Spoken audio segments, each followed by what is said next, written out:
Hello guys, welcome to my channel. First of all, I would like to say thanks to those who are watching this video. So let's go and we are going to discuss about class 11. So class 11 है chapter 9 is there sequences and series and exercise है 9.3. So 9.3 का question number first is here. Let's see what is question number first. So हम देखते हैं question number first पे हमें क्या दे रखा है. सो इसमें दे रखा find the 20th and nth term of the GP. यानी कि गाइस अब तक जो हमें 9th चैप्टर के हमने जो क्वेश्चंस करते 9.2 तक उसमें हमें सीरीज कौन सी दे रखी थी, एपी. ठीक है, अरिथमेटिक प्रोग्रेशन. लेकिन अब हमें क्या दे रखी है, जीपी. ठीक है, क्या दे रखी है, हमें जीपी दे रखी है. तो हमें फाइंड द 20th यानी इसकी 20th टर्म निकालनी है एंड nth टर्म निकालनी है ऑफ द जीपी सीरीज. ये दे रखी है इस टाइप से. ठीक है, तो हमें क्या दे रखी है सीरीज,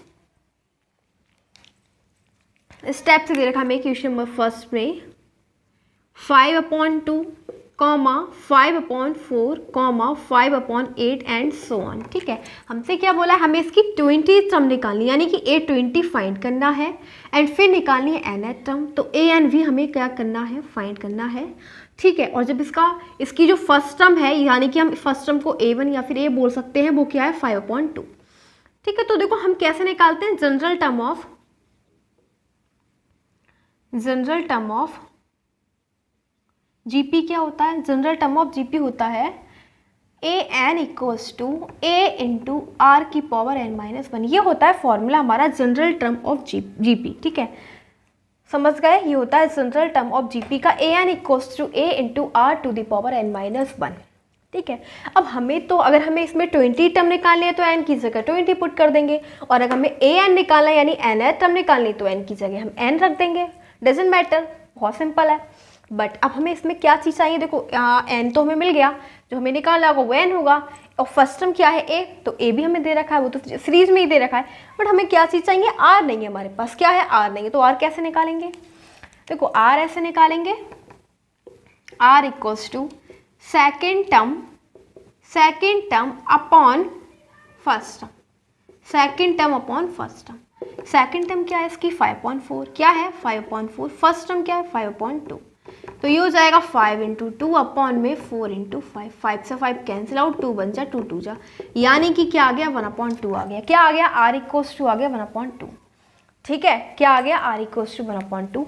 अब हम क्या निकालेंगे, 20 टर्म. ठीक है, फॉर 20 टर्म के लिए हम क्या लिखेंगे, n इक्वल्स टू 20. ठीक है, n equals to 20 and r equals to 1/2. अब इस वाली जो ये है जनरल टर्म ऑफ जीपी इसमें लगा दो an इक्वल्स टू, तो n की जगह हमें 20 पुट करना है क्योंकि हमें 20 टर्म निकालनी है ना, तो n की जगह 20 पुट करेंगे. और a क्या दे रखा है, फर्स्ट टर्म क्या है हमारे पास 5/2 इंटू में r क्या है 1/2 की पावर n क्या है 20-1. अब इसे सॉल्व कर लो, क्या हो जाएगा 5/2 इंटू 1/2, और अगर 20 में से बन जाएगा तो बचेगा 19. ठीक है, क्या आ जाएगा 5/2 इंटू 1 की पावर अगर 19 करोगे तो 1 ही आएगा, इससे कोई फ़र्क नहीं पड़ता. ठीक है, आप समझ रहे हो ना, 1 की पावर कितनी भी हो वही आता है. तो ये हो जाएगा 5/2 की पावर ऑलरेडी 1 है, और इधर दे रखिए 19. ठीक है, क्या दे रखिए 19 और 1. तो अगर जब मल्टीप्लाई में सेम नंबर होते हैं तो उसकी पावर ऐड हो जाती है, 19 + 1 इक्वल्स टू 20. 5/2 की पावर क्या हो जाएगी 20. सो बस यही हो जाएगा हमारे पास फाइनली आंसर. सो आपने देखा ना कितना सिंपल था, लेकिन अभी पूरा कंप्लीट नहीं हुआ. ये तो हमारा फर्स्ट आंसर हो गया. ठीक है, क्योंकि इसमें 2 चीज़ें पूछी थी. इसे पूछा था फाइंड द 20 टर्म, मतलब 20 टर्म निकालनी है एंड nth टर्म निकालनी है ऑफ जीपी की. ठीक है, तो हमने 20 टर्म तो निकाल दी, लेकिन अब हम nth टर्म और निकालेंगे. तो बस उसके अंदर क्या लिखेंगे, फिर नेक्स्ट है फॉर nth टर्म. क्या है फॉर nth टर्म, तो nth टर्म की जगह हम क्या रखेंगे, n की जगह n एंड r की जगह 1/2. और जनरल टर्म ऑफ जीपी क्या होती है, जनरल टर्म ऑफ जीपी होती है an equals to a into are की पावर n-1. तो n की जगह तो हमें अब n ही रखना है, a की जगह रखना है. देखो a तो फर्स्ट टर्म हमें दे रखी है 5/2 है, फर्स्ट टर्म क्या है 5/2 इंटू आर क्या है 1/2 की पावर n-1. ठीक है, तो ये हो जाएगा 5/2 इंटू 1 की पावर n-1 अलग लिख लेंगे एंड 2 की पावर n-1 अलग लिख लेंगे. ठीक है, 2 की पावर n-1 अलग और 1 की पावर n-1 अलग. ठीक है, तो 1 की पावर कुछ भी हो उसकी वैल्यू 1 ही आती है. ठीक है, अपॉन 2 की अगर जब वेरिएबल सेम है तो इसकी एक्सपोनेंट ऐड हो जाएंगी. इसकी 1 है तो 1 + n-1 -1 से +1 cancel out, 5/2 to the power n. यही हो जाएगा आंसर. ठीक है, इसके दो आंसर आ गए। हमसे बोला गया था हमें इसकी एन टर्म निकालनी है, तो एन टर्म की जगह हमने क्या रखा, एन की जगह एन, बाकी सब तो आर भी सेम रहेगा, ए भी सेम रहेगा, फर्स्ट टर्म भी सेम रहेगी। एंड 20 टर्म के लिए हमें सिंपल से पता लग रहा है कि हमें 20 टर्म निकालनी है, तो एन की जगह 20 रखेंगे। ओके, इस प्रकार से हमारा जो क्वेश्चन नंबर फर्स्ट था इज कम्प्लीटेड।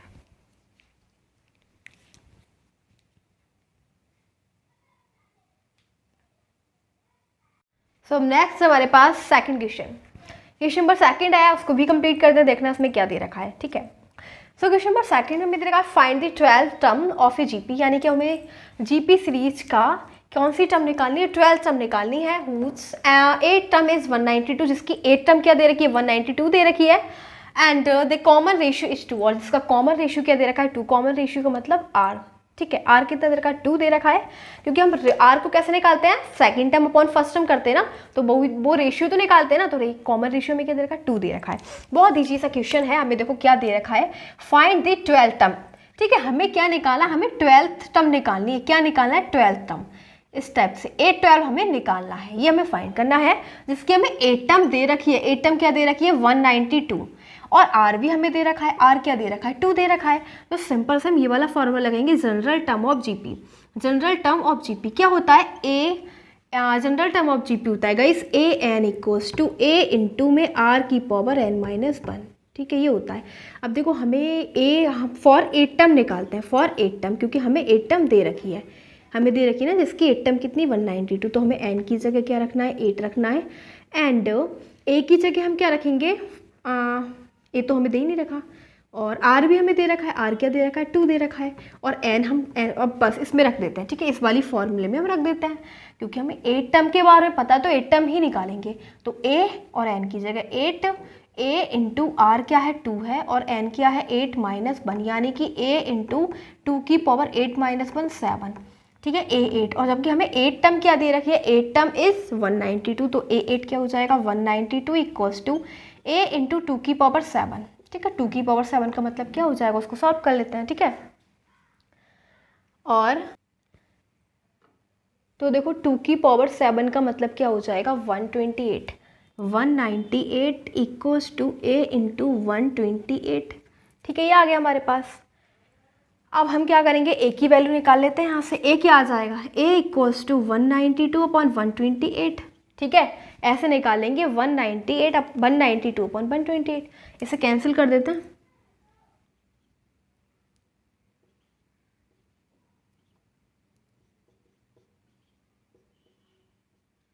थ्री अपॉन 2, तो ए क्या हो गया, 3/2। हमारे पास फर्स्ट टर्म क्या आ गई, 3/2। अब हमारे पास फर्स्ट टर्म आ गई, तो हम कोई सी भी टर्म निकाल सकते हैं। अब तो सब कुछ है ना हमारे पास। देखो हमसे क्या बोला गया, हमें फॉर 12 टर्म, हमें ना 12 टर्म निकालनी है। ठीक है, हमें क्या निकालनी है, 12 टर्म। तो जनरल टर्म ऑफ जीपी क्या होता है, जनरल टर्म ऑफ जीपी होता है ए एन इक्वल्स टू ए की पावर ए इंटू आर की पावर एन माइनस 1। अब हमें 12 टर्म निकालने, तो एन की जगह 12 रखेंगे, और ए हमने निकाला है 3/2 निकाला है, आर क्या है 2 है, और एन की जगह क्या रखेंगे 12 माइनस 1। तो ए 12 हमारे पास क्या आ जाएगा 3/2 इंटू 2 की पावर 11। ठीक है, क्या है 2 की पावर 11, और ये है 3, एक 2 से एक 2 कैंसिल हो जाएगा, तो ये बचेगा 3 इंटू 2 की पावर 10। ठीक है, 3 इंटू 2 की पावर 10 हो जाएगा।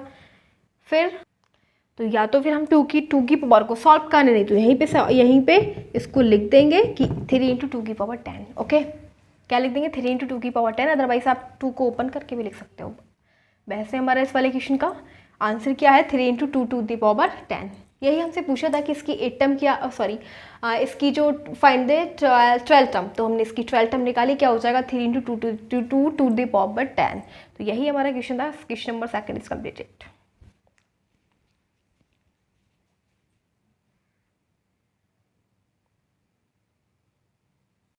सो नेक्स्ट हमारे पास क्वेश्चन नंबर थर्ड।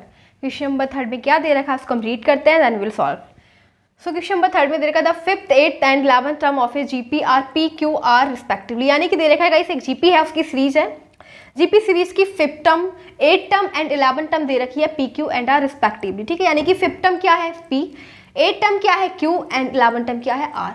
अब हमें ये शो करना है so that Q square equals to P S, ये हमें शो करना है, प्रूव करना है। ठीक है, इसको हम शो करेंगे। बहुत ईजी क्वेश्चन है, बहुत ज़्यादा। देखो कैसे, हमें क्या दे रखा है, इसकी 5th टर्म क्या दे रखी है, 5th टर्म हमें दे रखी है P, ठीक है। गिवन दैट क्या क्या दे रखा है, सबसे पहले वो नोट कर लो। 5th टर्म क्या है P, 8th टर्म क्या दे रखी है हमें Q, एंड हमें 11th टर्म क्या दे रही है, 11th टर्म हमें दे रखी है R। आप समझ रहे हो ना, 5th टर्म क्या है P, 8th टर्म क्या है Q एंड 11th टर्म क्या है R। ओके, तो देखो क्या करेंगे, फिर हम करेंगे, हमें शो करना है। तो अब इसका जनरल टर्म ऑफ जीपी क्या होती है, general term of GP, general term of GP होती है a N equals to A into are की पावर एन माइनस 1। तो हम क्या करेंगे, पहले फॉर 5th टर्म, पहले 5th टर्म के लिए सॉल्व करेंगे। 5th टर्म के लिए एन इक्वल्स टू हम क्या लगाएंगे 5, ठीक है, और a इंटू आर की पावर 5 माइनस 1, तो क्या हो जाएगा a इंटू आर की पावर 4। और 5th टर्म हमें दे क्या रखी है, किसके इक्वल हो जाएगा p के, यानी कि a इंटू आर की पावर 4 इक्वल्स टू p, इसको बोल दो equation first for 8th term. अब हम किसके लिए करेंगे, फॉर 8th टर्म के लिए। तो अब हमें क्या करना है, अब हमें n की जगह क्या रख देना है, 8 रख देना है, ठीक है। a इंटू आर की पावर 8 माइनस 1, यानी कि a इंटू आर की पावर 7 किसके इक्वल दे रखा था, q के। सो गाइस हमारे पास सेकंड इक्वेशन आ गई, a इंटू आर की पावर 7 इक्वल्स टू q हो गई इक्वेशन नंबर सेकंड। अब हम क्या करेंगे, फॉर, अब हमें निकालना है for 11th term, for 11th term. और हम 11th टर्म के लिए देखेंगे, 11th टर्म के लिए हम क्या करेंगे, n की जगह 11 रख देंगे। तो a 11 equals to a into are की पावर 11 माइनस 1, यानी a इंटू आर की पावर 10, a 11, और हमें किसके इक्वल दे रखा है ये r के। तो a आर की पावर 10 इक्वल्स टू r, इसको बोल देंगे थर्ड।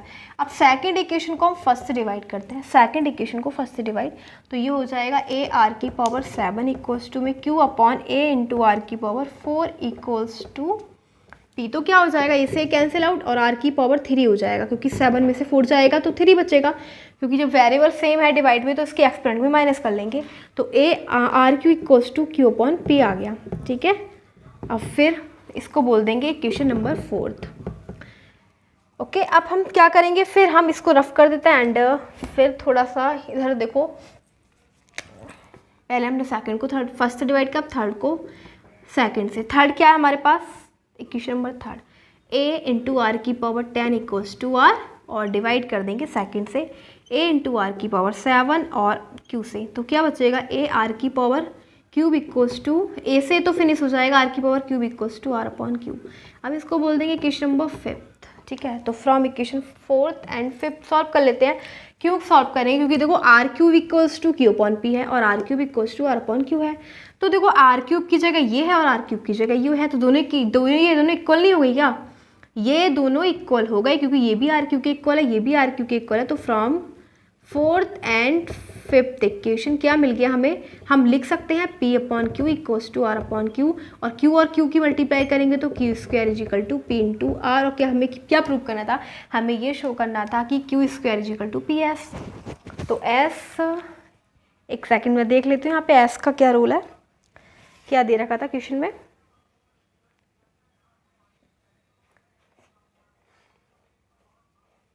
ये s है, s यहाँ पे एक मिस्टेक हो गई, ये जो थर्ड इक्वेशन में है ना ये s है, ठीक है। s दे रखा था हमें, क्या बोला गया है, पी क्यू एंड s है ये, ठीक है। यहाँ पे s है, जब s हो जाएगा तो s ही आएगा ना, यहाँ पे s अपॉन क्यू आ जाएगा। तो 5th में जबकि यहाँ पे क्या रखा जाएगा, हाँ कहाँ था, s, r की जगह s है, ठीक है, s है, मिस्टेक से हमने r लिख लिया था, यहाँ पे s है, ठीक है। तो Q square is equal to P S हो जाएगा। आप समझ रहे हो ना क्या मिस्टेक हो गई यहाँ पे, r मैंने धोखे से यहाँ पे r की जगह s की जगह r नोट हो गया था, इसलिए r आ रहा था।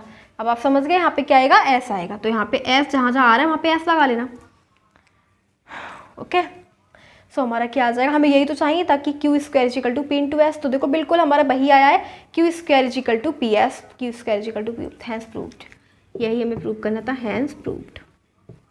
इस प्रकार से हमारा क्वेश्चन नंबर 3 है वो कंप्लीट हो चुका है। आई होप कि आपकी समझ में आएगा। अगर आपको नहीं आया तो एक बार और वीडियो को देखिएगा तो आप क्लियरली समझ लेंगे, ओके।